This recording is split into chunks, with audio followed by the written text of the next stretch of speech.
Good morning বন্ধুরা, বুলটি লাইফস্টাইলে তোমাদের সবাইকে স্বাগত আর অনেক অনেক ভালোবাসা। তোমরা সবাই কেমন আছো? আশা করি খুব ভালো আছো। আজকের দিনটা শুরু হলো সকালবেলাটা পুজো করে, কারণ শীত তো পড়েইছে।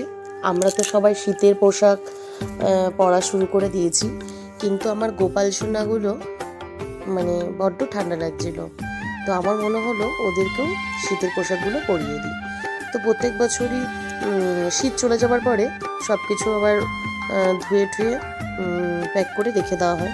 তো এই দিন নামিয়েছিলাম যে পুজো দেওয়ার আগে সব ঠাকুরকে শীতের চাদরগুলো, আমার গোপাল সোনাদের টুপিগুলো সব পরিয়ে দিই।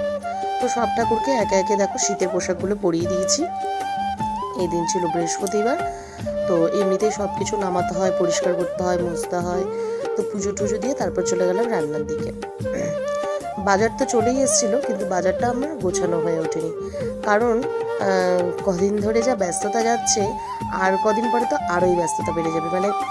রান্নাটাও ঠিকঠাক সময় মতন করে উঠতে পারছি না, কখনো আগে করছি কখনো পরে করছি, কিন্তু খাওয়াটা টাইম মতো, যেই সময়টা খাওয়া সেই টাইমের আগে আমাকে করতেই হবে। কারণ আমার বাবু, আমার মনা, ওরা যদি টাইম মতো না খাওয়া দাওয়া করে, আমার কিন্তু আর অন্য কোনো কাজের দিকে মন থাকে না। আর এদিকে মাছ টাছগুলো সব বের করে নিয়েছি, ধুয়ে নিয়েছি। আর এগুলো তো ধোয়া বাকি, ওগুলো অমন করেই এমনি জল দিয়ে ধুয়ে রেখে দেবো। তারপরে যেদিন যেটা রান্না করব বের করে আবার পরিষ্কার করে ধুয়ে নিয়ে সেই দিনের জন্য সেটা আবার করে নেবো। যেহেতু তাড়াহুড়ো আছে, এতগুলো মাছ এখন এই মুহূর্তে ধোয়াটা সম্ভব নয়, সেই জন্য। যত দিন যাচ্ছে তারা বেড়েই চলেছে, কারণ দাদার বিয়ে কাছে চলে আসছে। এরপর থেকে কি বলবো, সময় যেহেতু কমে আসছে, ভিডিওটাও আমি ঠিকঠাক করে উঠতে পারছি না। প্রচুর কেনাকাটা আর প্রচুর আনন্দ। আর এই বিয়েটা নিয়ে যে আমার কতটা কি বলবো, আমি ঠিক বলার ভাষা পাচ্ছি না। এতটাই কি বলবো বুঝতেই পারছি না। তো অনেকটাই এক্সাইটেড হয়ে আছি। তো যাই হোক, এদিকে দুপুরবেলা খাওয়া দাওয়া সেরে নিয়েছি, আর হাসিটা চেপে রাখতে পারছিলাম। সন্ধ্যেবেলা বসে গেছি চা নিয়ে। মনা দুধ চা করেছিল, দুধ চা সবাই মিলে একসাথে খেলাম। তারপরে মনা আবার ফুচকা নিয়ে এসছে, যদিও ওটা দুধ চা খাওয়ার সাথে সাথে নয়। ফুচকাটা আমাদের বাড়ি এখানে আসে, একটু লেটেই আসে, যেহেতু বাড়ির কাছে আসে। আর বাবুকে দেওয়া হয়েছিল ম্যাগি। ও তো ম্যাগি খেতে বসে প্রচুর ঝামেলা করার। মনা বলছিল, মা আমি দেখো নখগুলো কত সুন্দর নেলটা দেখ কত সুন্দর নেল পালিশ পরেছি, তারপরে ওপর দিয়ে কি যেন মনে পড়ছে না এই মুহূর্তে, ওটাকে কি বলে, জেল লাগিয়েছি, খুব সুন্দর হয়েছে।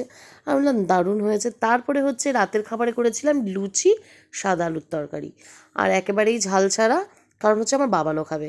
যদিও খেতে বসার ভিডিও করার কোনো ইচ্ছে ছিল না, আমার মনা একটু দুষ্টুমি করেই ভিডিওটা করছিল, হাসিও পেয়ে যাচ্ছিল, কিছু করার নেই। আর গামছাটা দেখছো কাঁধে, ভেবো না যে গামছা নিয়ে খেতে বসেছি। গামছাটা খেতে খেতে হাত মুছবো এটা ভেবে নিয়ে এসেছিলাম, যে যখন বাবানকে খাওয়াতে বসি, জল টল খাওয়ালে হট করে ওর যদি গায়ে পড়ে মুছতে হয়, তার জন্য গামছাটা নিয়ে এসেছিলাম। তো কাঁধের ওপরেই রয়ে গেছে। আর আমার সাথে সাথে দেখছি ও লুচি খাচ্ছে। আমার বাবান কিন্তু লুচি খেতে খুব ভালোবাসে, লুচি করলেই হলো, আগেই বলবে মা আমাকে লুচি দাও, এমন একটা ব্যাপার। তো চলো, অনেকটাই সময় গড়িয়ে এলো, কারণ গিয়ে কি আর বলবো, রাত তো হয়েছেই, তার সাথে সাথে আমার ব্যস্ততাগুলোও বাড়ছে।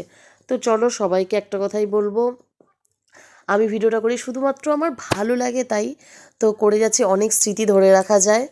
আর এরপরে তো আরও নতুন নতুন সব ভিডিও, অনেক স্মৃতি, ইচ্ছে আছে এবার থেকে আমি মিনি ব্লগও দেব।